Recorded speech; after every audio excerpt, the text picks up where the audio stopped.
Guys, good morning, welcome back to my channel. তোমরা কেমন আছো? আশা করছি তোমরা খুব ভালো আছো, আর আমরাও খুব ভালো আছি। আই হোপ আজকের ভিডিওটা তোমাদের খুব ভালো লাগবে। তো এই যে সকালবেলা কিন্তু এখনও বাসি নাইটি চেঞ্জ করিনি, দাঁত মেজে নিয়েছি, মুখ টুক ধুয়ে নিয়েছি। তারপর জানলাগুলো খুলে দিয়ে বাসি ঘরটা আগে ঝাঁট দিয়ে নিচ্ছি। বাসি ঘরটা ঝাঁট দেওয়ার পর প্রিয়ংশুকে দুধ খাওয়াবো, দুধটা গরম করে দুধটা ওকে খাইয়ে দিয়ে তারপর বাসি নাইটিটা চেঞ্জ করে তারপরে চা খাবো।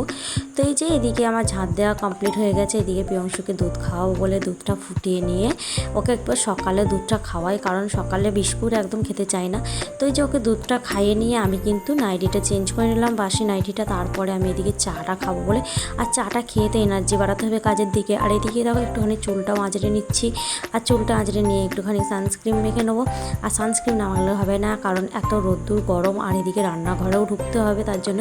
আর এদিকে রান্নাটা করব বলে আমি একদিন নিচে মেঝেটা মুছে নিয়েছি। তোমাদের সঙ্গে সব কিছু শেয়ার সব সময় শেয়ার করা যায় না, নিচেটা আমি শেয়ার করতে পারি না হয়তো, কিন্তু আজকে তোমাদের শেয়ার করলাম। কারণ আমি রান্না করার পর রান্না করার আগে কিন্তু আমি বাসি রান্নাঘরটা পরিষ্কার করে নিয়ে ভাতটা বসিয়ে দিই।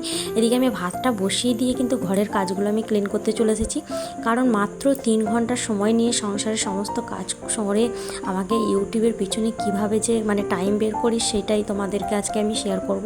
তো এই যে সমস্ত কাজ কিন্তু আমার ঘড়ি দেখছি আর করছি, কতক্ষণ লাগে আমার ঘরের কাজ করতে, কতক্ষণ লাগে আমার ক্লিন করতে, কতক্ষণ লাগে রান্না করতে, সমস্ত কাজগুলো কিন্তু আমি ঘড়ি দেখে দেখে করি। তো এদিকে মোটামুটি দেখো আমার কাজ কমপ্লিট হয়ে গেছে, এদিকে ঘরের কাজগুলো।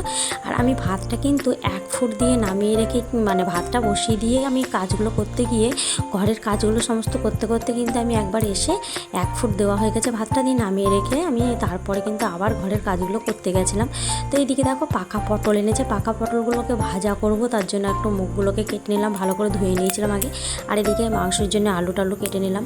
তো এদিকে দেখো ওইদিকে ঘরের কাজগুলো যেহেতু হয়ে গেছে, তো রান্নার দিকে চলে এলাম। আর ঘরের কাজগুলো দেখবে কমপ্লিট হয়ে গেলে রান্নাঘরে কিন্তু একটু সময়টা অনেকক্ষণ দেওয়াই যায়। তো এই দিকে রান্না করব বলে এদিকে আলুগুলো ভাজতে দিয়ে দিলাম মাংসটা করব বলে। আর এদিকে দেখো মাংসটা ধুয়ে নিচ্ছি। আর দেখো না, ভাতটা 1 ফুট দিয়ে নামিয়ে রেখেছিলাম না, ভাতটা 1 ফুট দিয়ে নামিয়ে রাখলে কী হবে বলো তো, গ্যাসটা অনেকটা সেভ হবে। তো এই যে এইদিকে দেখো নুন হলুদ মাখিয়ে নিচ্ছি পটলটা। আর ভাতটা কিন্তু আমার মোটামুটি একটুখানি ফুটিয়ে নিলেই হয়ে যাবে। আর এত আলতোভাবে মাখতে হবে না নুন হলুদটা পটলের মধ্যে, কারণ ইলিশ মাছের মধ্যে এত নরম। আর এদিকে আমি চিকেনটা বসিয়ে দিয়েছি। আর দেখো চিকেনটা আমার এদিকে কষা বসিয়ে দিতে এদিকে আমার ভাতটা হয়ে গেছে, একটুখানি ফুটিয়ে নিলাম, ব্যাস।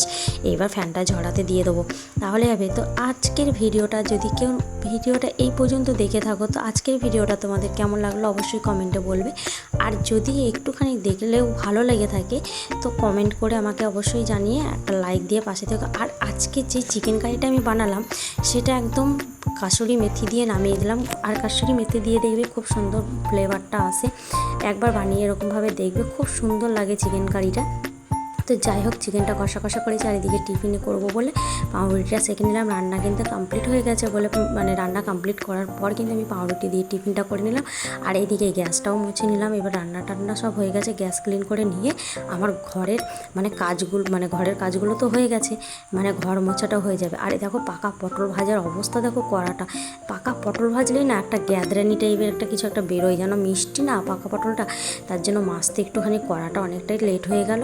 আর এদিকে দেখো মাত্র 3 ঘন্টার সময় নিয়ে কিন্তু আমি সংসারের সমস্ত কাজ একদম সেরে আমি এইভাবে ইউটিউবের পিছনে দিই। কেন বলো তো, সংসারের কাজও হবে, এইদিকে আমার ভিডিও বানানোও হবে, এদিকে ইউটিউবের পিছনে আমার সময় দেওয়া হয়। আর ঘরের কাজগুলো যদি খুব তাড়াতাড়ি শেষ করে দেওয়া হয়, একভাবে এক মনে যদি করা হয়, তাহলে কী হবে বলো তো, ইউটিউবের যত টাইমটা না আমি দিতে পারবো, ইউটিউবে ভিডিও এডিট করা সমস্ত কিছু টাইমটা দিতে পারবো। আর এইভাবেই কিন্তু আমি ইউটিউবের পিছনে টাইম দিই। যতটা আমি ঘরের কাজ করছি সেই টাইমের মধ্যে যদি আমি ব্লগটা বানাই তাহলেও দেখবে টাইমটা দেওয়া যায়। আর এদিকে দেখো রান্নাঘরের প্রচুরগুলো সব ক্লিন করা হয়ে গেছে, এবার ঘর মুছতে চলে যাব। এবার ঘরটা মুছে নিই ধারাতে, তারপরে চান করে নেব। আর গাইজ, আজকের আমার ব্লগে যদি কেউ নতুন ভিডিওটা দেখে থাকো, তো ভিডিওটি ভালো লাগলে একটা লাইক দিয়ে পাশে থেকো, চ্যানেলটি সাবস্ক্রাইব করে পাশে থেকো। আর ভিডিওটি কেমন লাগলো অবশ্যই কমেন্টে বলো কিন্তু। আর যারা আমার চ্যানেলটি সাবস্ক্রাইব করে দিয়েছো তাদেরকে অসংখ্য ধন্যবাদ, আর নতুনদেরকেও অসংখ্য ধন্যবাদ।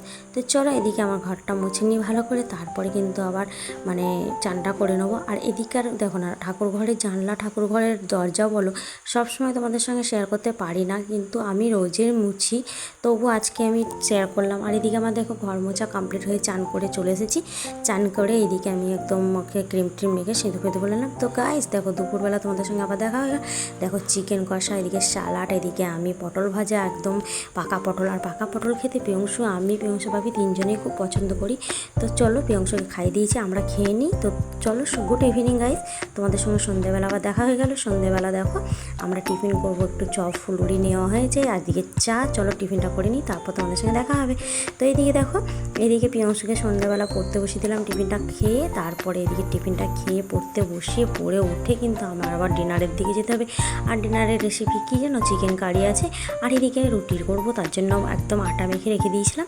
তো এদিকে ওকে পরিয়ে উঠে চলে এসেছি। আর পিয়ংশুকে কিন্তু খাইয়ে দিয়েছি, ও রুটি খায় না, খুব একটা পছন্দ করে না, ওকে ভাত খাইয়ে দিয়েছি, ওর জন্য দুটো ভাত রেখেছিলাম, ভাত খাইয়ে দিয়েছি। আর এদিকে আমাদের রুটি, একদম গরম গরম রুটি, আর গরম গরম মানে চিকেনটা গরম করে নেবো। আর এইদিকে দেখো একদম মানে রুটিটা সেঁকে আর গরম গরম দেখবে খেতেই ভালো লাগে, তাই না? তো চলো এদিকে রুটিটা সেঁকে নিয়ে আমরা ডিনারে বসে যাই। আর ডিনারের রেসিপি বুঝতেই পারছো কি, রুটি আর চিকেন কারি, আর এদিকে এখানে দিনে স্যালাড ছিল, আর এদিকে আচার বের করে নিয়েছি। একটু পিংশুর বাপি না একটু আচার খেতে পছন্দ করে, রুটি বলো পরোটা বলো একটু আচার চাই। তারপর দেখো খাওয়া দাওয়ার পর এত পিয়ংশু খেলার মধ্যে একদম সব কিছু বাসন কোসন নিয়ে একদম চিড়িয়ে ছুটিয়ে রেখে দিয়েছে, তার জন্য আমাকে গুছোতে হয়েছে। চলো এখানে ব্লগটা শেষ করি, আজকের মতো ব্লগটা এ পর্যন্ত। তো কেমন লাগলো বলো অবশ্যই কমেন্টে। তো আজকের মতো টাটা, গুড নাইট, ভালো থেকো, সব পরিবারে খেয়াল রেখো, নিজেও ভালো থেকো, সুস্থ থেকো।